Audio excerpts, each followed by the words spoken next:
السلام عليكم الاخوات، مرحبا بكم معي في وصفه اليوم. اليوم غادي نتكلم لكم على ظهور الحبوب البيضاء اللي كتظهر لنا في الوجه تاعنا وخاصه تحت العينين، واللي سبب ظهور هذه الحبيبات هو تجمعها تحت الجلد نتيجه انسداد المسامات، وكذلك حتى تراكم الزيوت في الوجه تاعنا، وخاصه اللي عندهم البشره دهنيه، لان هذه الزيوت كتغلق المسامات وبالتالي كتظهر لنا هذه الحبوب. وكذلك حتى اهمال العنايه بالبشره وعدم غسلها جيدا.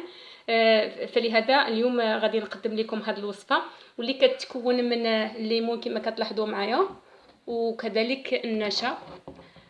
اولا كنقوم بعصر الليمون بهذا الشكل هذا كما كتلاحظوا معايا،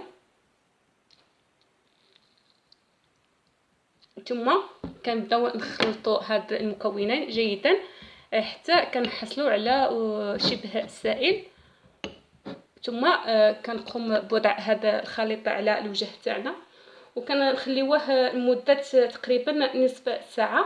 عاد كنغسلوا الوجه تاعنا بالماء الدافئ، وثم كنحطوا اي مرطب خفيف على الوجه، وكنستمروا في هذه العمليه مده اسبوع حتى كنحصلوا على واحد الوجه خالي من هذا الحبوب. وبهذا انا كنتمنى انكم تستافدوا معي في هذه الوصفه وتجربوها، والى وصفه قادمه ان شاء الله، ومع السلامه.